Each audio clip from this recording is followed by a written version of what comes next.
الحمدللہ رب العالمین والصلاة والسلام علی قائد الغر المحجلین نبینا محمد وعلی آلہ وصحبہ اجمعین وبعد۔ محترم بھائیو اور بہنوں، السلام علیکم ورحمۃ اللہ وبرکاتہ۔ ہمارے سماج میں جو اخلاقی بیماریاں پائی جاتی ہیں ان میں سے ایک خطرناک بیماری کے بارے میں آج ہم بات کرنا چاہتے ہیں۔ اس بیماری کا نام ہے دھوکہ۔ جی ہاں، دھوکہ، جسے سنتے ہی ایک شریف انسان کی طبیعت میں اس سے نفرت پیدا ہو جاتی ہے۔ دنیا کا ہر مذہب دھوکہ سے روکتا ہے، اور اسلام چونکہ دین فطرت ہے اس لیے اس نے دھوکہ کی سخت مذمت بیان کی ہے اور دھوکہ دینے والوں کو ہلاکت کی وعیدیں سنائی ہے۔ پیارے بھائیو، دھوکہ بازی کبیرہ گناہ ہے، ایمان کی کمزوری کی علامت ہے، اختلاف و انتشار کا سبب ہے، جہنم تک پہنچانے والا راستہ ہے۔ اللہ کے رسول صلی اللہ علیہ وسلم نے دھوکہ دینے والوں سے برات کا اظہار کیا ہے۔ دھوکے باز اللہ کی نظر سے گر جاتا ہے اور لوگوں کی نظر سے بھی گر جاتا ہے۔ دھوکے باز آنکھ میں دھول جھونک کر کمانا چاہتا ہے، پھر بھی اس کی آمدنی محدود اور معمولی رہتی ہے۔ وہ گھٹیا، کمینہ اور پست طبیعت ہوتا ہے، اس کے گھر اور مال سے برکت چھین لی جاتی ہے۔ دھوکے باز خائن ہوتا ہے، دھوکے باز کی دعائیں قبول نہیں ہوتیں کیونکہ وہ حرام مال کھاتا ہے۔ دھوکے باز سماج کے افراد کے بیچ اعتماد کھو دیتا ہے، دھوکے کا اثر اس کی فیملی پر بھی پڑتا ہے۔ دھوکے باز ایسی نسل تیار کرتا ہے جو فراڈی، سست، کامچور، دوسروں کے لقمہ پر پلنے والی اور ذمہ داری اٹھانے سے بھاگنے والی ہوتی ہے۔ پیارے بھائیو اور بہنوں، دھوکہ آج زندگی کے مختلف شعبے میں جگہ لے چکا ہے۔ کاروبار میں دھوکہ، شادی بیاہ میں دھوکہ، لین دین میں دھوکہ، گفتگو اور رہنمائی میں دھوکہ، ماتحتوں کے ساتھ دھوکہ اور امتحانات میں دھوکہ۔ غرض کہ دھوکہ کی مختلف صورتیں آج انسانی سماج میں پائی جاتی ہیں۔ دھوکہ کی ایک صورت ڈنڈی مارنا اور ناپ تول میں کمی کرنا ہے۔ ناپ تول میں کمی کرنا اور ڈنڈی مارنا بے ایمانی اور اخلاقی جرم ہے، اور جو قوم ناپ تول میں کمی شروع کر دے اس کی ہلاکت یقینی ہے۔ قوم شعیب کے بارے میں آپ نے سنا ہوگا، اس کی تباہی کی ایک وجہ یہ بھی تھی کہ وہ ڈنڈی مارتے تھے۔ قرآن نے کہا وَيْلٌ لِّلْمُطَفِّفِينَ الَّذِينَ إِذَا اكْتَالُوا عَلَى النَّاسِ يَسْتَوْفُونَ وَإِذَا كَالُوهُمْ أَو وَّزَنُوهُمْ يُخْسِرُونَ۔ تباہی ہے ڈنڈی مارنے والوں کے لیے، جن کا حال یہ ہے کہ جب لوگوں سے لیتے ہیں تو پورا لیتے ہیں، اور جب ان کو ناپ کر یا تول کر دیتے ہیں تو انہیں گھٹا دیتے ہیں۔ لینے اور دینے کے الگ الگ پیمانے بنا لینا، لیتے وقت برابر لینا اور دیتے وقت کم دینا، ڈنڈی مارنا، ناپ تول میں کمی کرنا نہایت گھٹیا اخلاقی بیماری ہے۔ اس کا نقصان کیا ہوتا ہے؟ خود اللہ نے کہہ دیا کہ ہلاکت ہے، تباہی ہے ایسے لوگوں کے لیے۔ اور سنن ابن ماجہ کی حدیث میں اللہ کے نبی صلی اللہ علیہ وسلم نے اس کا دوسرا نقصان بتایا وَلَمْ يَنْقُصُوا الْمِكْيَالَ وَالْمِيزَانَ إِلَّا أُخِذُوا بِالسِّنِينَ وَشِدَّةِ الْمُؤُونَةِ وَجَوْرِ السُّلْطَانِ عَلَيْهِمْ۔ جو قوم ناپ تول میں کمی کرتی ہے تو اس پر قحط سالی، سخت محنت اور حکمرانوں کا ظلم مسلط کر دیا جاتا ہے۔ دھوکہ کی دوسری صورت سامان بیچتے ہوئے اس کا عیب چھپانا ہے۔ سامان بیچ رہے تھے، کوئی اس کے اندر عیب پایا جاتا تھا، اس کو چھپا دیا اور سامان کو بیچ دیا۔ صحیح مسلم کی روایت ہے، ایک مرتبہ بازار میں اللہ کے رسول صلی اللہ علیہ وسلم کا گزر ایک کھانے کے ڈھیر کے پاس سے ہوا۔ آپ نے اپنا ہاتھ اس میں اندر داخل کیا تو آپ کا ہاتھ تر ہو گیا۔ آپ نے پوچھا یہ تم نے کیا کر رکھا ہے؟ اس نے کہا کل بارش ہو گئی تھی یا رسول اللہ، جس کی وجہ سے بھیگ گیا تھا۔ آپ نے فرمایا افلا جعلتہ فوق الطعام کہ یراہ الناس من غش فلیس منی۔ آخر تم نے بھیگے ہوئے کو اوپر کیوں نہ رکھا کہ لوگ دیکھ لیں جس نے دھوکہ دیا وہ ہم میں سے نہیں، یعنی وہ میرے طریقے پر نہیں۔ جس نے اپنے بھائی کو دھوکہ دیا اس نے میری تابعداری نہیں کی، میری سنت پر چلنا ترک کر دیا۔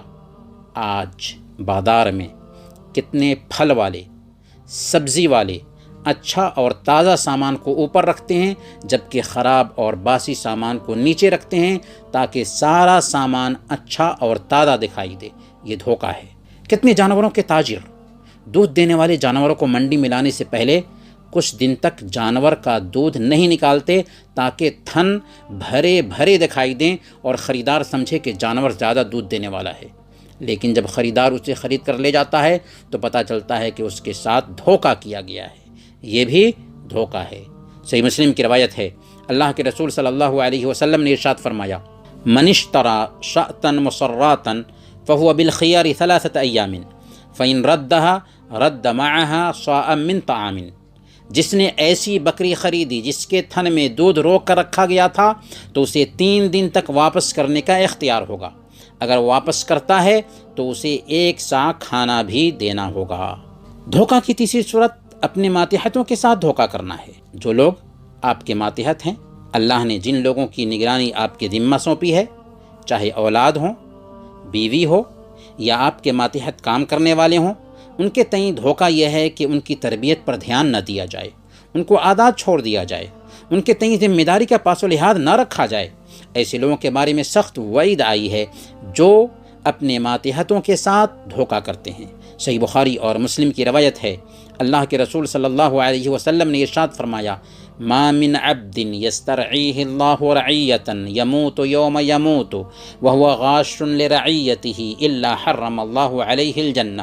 جس بندے کو اللہ پاک نے کسی کی ذمہ داری دی تھی اور وہ اس حالت میں مرتا ہے کہ وہ اپنے ماتحت کے تئیں دھوکہ کر رہا تھا تو اللہ پاک نے اس پر جنت کو حرام قرار دیا ہے۔ آپ اپنی اولاد پر دھیان نہیں رکھتے، ان کے ساتھ آپ دھوکہ کر رہے ہیں۔ آپ ان کی صحیح تربیت نہیں کرتے، آپ ان کے ساتھ دھوکہ کر رہے ہیں۔ آپ ان کے دین اور دنیا کے بارے میں فکر مند نہیں ہیں، آپ ان کے ساتھ دھوکہ کر رہے ہیں، جس کی سزا آپ نے سن لی کہ ایسے عمل پر جنت حرام ہے۔ دھوکہ کی چوتھی صورت علم کے میدان میں دھوکہ ہے۔ جیسے امتحان میں دھوکہ دیا جائے کہ طالب علم کتاب سے یا پرزہ سے نقل کرے، یہ بھی دھوکہ ہے اور حرام ہے۔ اور ایسی چوری سے سرٹیفکیٹ حاصل کر کے ایک آدمی کا نوکری حاصل کرنا بھی حرام ہے۔ ظاہر ہے کہ ایسے لوگ جب نوکری میں ہوں گے تو جاہل نسل تیار کریں گے جو امت کی قیادت کی صلاحیت سے محروم ہوگی۔ آج کچھ جگہوں پر اجتماعی شکل میں چوریاں ہوتی ہیں، یہ اجتماعی جرم ہے اور چوری کرنے والے بھی مجرم ہیں، چوری کرانے والے بھی مجرم ہیں، دونوں مجرم ہیں۔ ایسی چوری سے نوکری حاصل کرنا حرام ہے۔ سعودی عرب کے دائمی فتویٰ کمیٹی سے مسئلہ پوچھا گیا کہ امتحانات میں چوری کا کیا حکم ہے، تو فتویٰ کمیٹی کا جواب تھا، امتحان میں ہو یا کسی دوسرے میدان میں ہو، چوری اور دھوکہ حرام ہے اور ایسا کرنے والا کبیرہ گناہ کا مرتکب ہے۔ اللہ کے رسول صلی اللہ علیہ وسلم سے ثابت ہے کہ آپ نے فرمایا، من غشنا فلیس منا، جس نے دھوکہ دیا وہ ہم میں سے نہیں۔ اور یہ بات نوٹ کیجئے کہ ایسی چوری میں مدد کرنے والے بھی شر اور سرکشی میں مدد کرنے والے ٹھہریں گے۔ اللہ تعالیٰ فرماتا ہے، وَتَعَاوَنُوا عَلَى الْبِرِّ وَالتَّقْوَى وَلَا تَعَاوَنُوا عَلَى الْإِثْمِ وَالْعُدْوَانِ۔ نیکی اور بھلائی کے کام میں ایک دوسرے کی مدد کرو اور سرکشی اور گناہ کے کام میں ایک دوسرے کی مدد مت کرو۔ دھوکہ کی پانچویں صورت کاروبار میں معاہدے کو پورا نہ کرنا بھی دھوکہ ہے۔ اللہ فرماتا ہے، یا ایھا الذین آمنوا اوفوا بالعقود، اے ایمان والو عہد و پیمان پورے کرو۔ المسلمون علی شروطہم، مسلمان شرطوں کے پابند ہوتے ہیں۔ جو ایگریمنٹ ہوا ہے، جو معاہدہ ہوا ہے، اسے پورا کرنا ضروری ہے۔ اگر نہیں پورا کرتے ہیں تو یہ دھوکہ ہوگا۔ کسی سے قرض لیا اور اس کی ادائیگی کا وقت مقرر کیا گیا ہے، مقررہ وقت پر اس کی ادائیگی نہ کرنا بھی دھوکہ ہے۔ دھوکہ کی چھٹی صورت یہ ہے کہ بھلائی کا حکم نہ دیا جائے اور برائی سے نہ روکا جائے۔ دوستوں اور رشتہ داروں کے اندر برائیاں دیکھ کر ان پر نکیر نہ کرنا بھی مداہنت اور دھوکہ ہے۔ ایک مسلمان کی ذمہ داری بنتی ہے کہ ایسے لوگوں کو بھلائی کا حکم دے اور برائی سے روکے۔ اگر آپ برائی دیکھتے ہیں اور نہیں روکتے ہیں تو آپ برائی کرنے والوں کے ساتھ دھوکہ کا معاملہ کرتے ہیں اور آپ مجرم ہیں، کیونکہ آپ نے برائی کو دیکھا اور آپ نے خاموشی اختیار کی۔ کبھی ہم نے سوچا کہ ایک انسان دھوکہ کیوں کرتا ہے؟ ایک انسان کو دھوکہ پر آمادہ کرنے والے بہت سے اسباب ہوتے ہیں، جیسے ایمان کی کمزوری اور اللہ سے خوف میں کمی۔ ایک انسان ایمان کی کمزوری اور اللہ سے خوف میں کمی کی وجہ سے دھوکہ کا معاملہ کرتا ہے۔ اسی طرح ایک آدمی کا دھوکے کی حرمت اور اس کے کبیرہ گناہ ہونے سے ناواقفیت بھی دھوکہ کا سبب بنتا ہے۔ وہ نہیں جانتا کہ دھوکہ حرام ہے اور یہ کبیرہ گناہ ہے، جس کی وجہ سے وہ دھوکہ دیتا رہتا ہے۔ مال کمانے کا لالچ، طمع اور حرص، چاہے جس راستے سے ہو کہ ہم مال کما لیں، یہ بھی دھوکہ دینے کا سبب بنتا ہے۔ ایک انسان دنیا دار بن جاتا ہے، مال جمع کرنے کی فکر مندی اسے لاحق ہو جاتی ہے، جس کی وجہ سے وہ دھوکہ دیتا رہتا ہے۔ دھوکے بازوں کو سزا نہ ملنا بھی اس جرم کے عام ہونے کا سبب بنتا ہے۔ اگر دھوکے باز کو سزا مل جائے تو دھوکہ دینا کم ہو جائے گا۔ بری صحبت اور غلط تربیت بھی دھوکہ کا سبب بنتی ہے۔ قناعت کا فقدان اور اللہ کی تقسیم سے راضی نہ ہونا بھی دھوکے کا سبب بنتا ہے۔ اللہ نے جتنا دیا ہے اس سے ایک انسان راضی نہیں ہوتا تو اس کا نتیجہ یہی ہوتا ہے کہ وہ دھوکہ دینے پر آمادہ ہو جاتا ہے۔ اور سب سے بڑی بات یہ ہے کہ ایک انسان جب آخرت کو بھلا بیٹھتا ہے، موت سے غافل ہو جاتا ہے، اللہ کے پاس حاضری کا احساس کھو دیتا ہے، تو اس میں حلال اور حرام کی تمیز نہیں رہتی، اب فراڈ کرنے اور دھوکہ دینے میں جری اور بہادر بن جاتا ہے۔ اس لیے دھوکہ سے بچنے کے لیے دل میں اللہ پر پختہ بھروسہ ہونا چاہیے، اس کی نگرانی کا احساس ہونا چاہیے کہ وہ ہر وقت ہماری نگرانی کر رہا ہے، اس سے ایک لمحہ کے لیے بھی، ایک سیکنڈ کے لیے بھی ہم چھپ نہیں سکتے۔ اس کے فرشتے ہمارے دائیں بائیں کندھے پر ہماری ایک ایک حرکت نوٹ کر رہے ہیں۔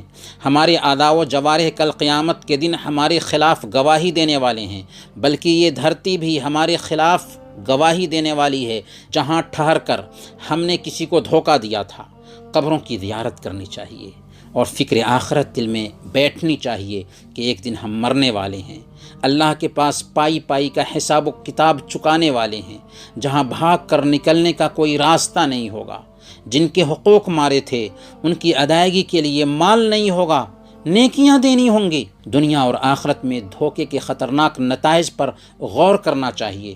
اگر دنیا اور آخرت میں دھوکے کے خطرناک نتائج پر غور کریں گے تو ہم دھوکہ دینے سے بچ سکیں گے۔ پھر اللہ سے گڑگڑاتے ہوئے اخلاص کے ساتھ دعا بھی کرنی چاہیے کہ اللہ ہمیں کسب حرام سے بے نیاز کر دے اور حلال روزی عطا فرما۔ پھر جائز طریقے سے حلال روزی کمانے کے لیے فکر مندی ہونی چاہیے، خود میں قناعت پیدا ہو جائے کہ اللہ نے جتنا مقدر کیا ہے اتنا مل کر رہے گا، پھر ہم پریشان کیوں ہوں۔ قناعت پسندی آ جائے تو عجیب طریقے سے ہم اپنی کمائی سے راضی رہیں گے اور دھوکہ سے بچ سکیں گے۔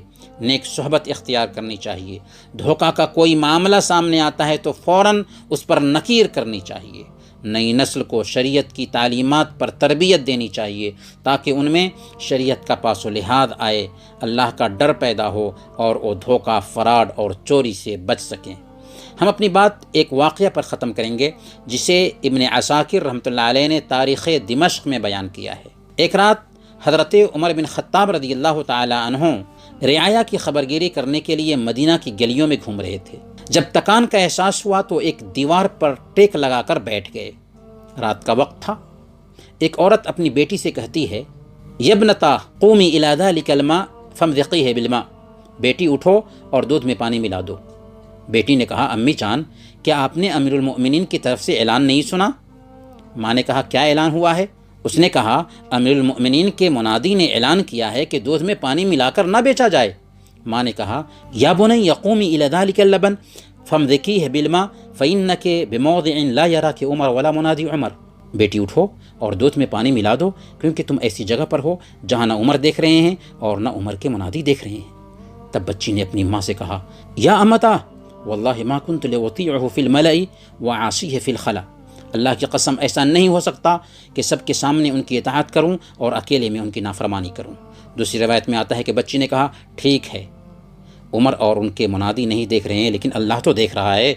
جب ایک انسان کے اندر اللہ کی نگرانی کا یہ احساس پیدا ہو جاتا ہے تو کیا مجال کہ وہ دھوکہ دینے کی جرات کر سکے۔ آخری میں آئیے ہم اللہ تعالیٰ سے دعا کرتے ہیں کہ وہ ہم سب کو دھوکہ سے بچائے۔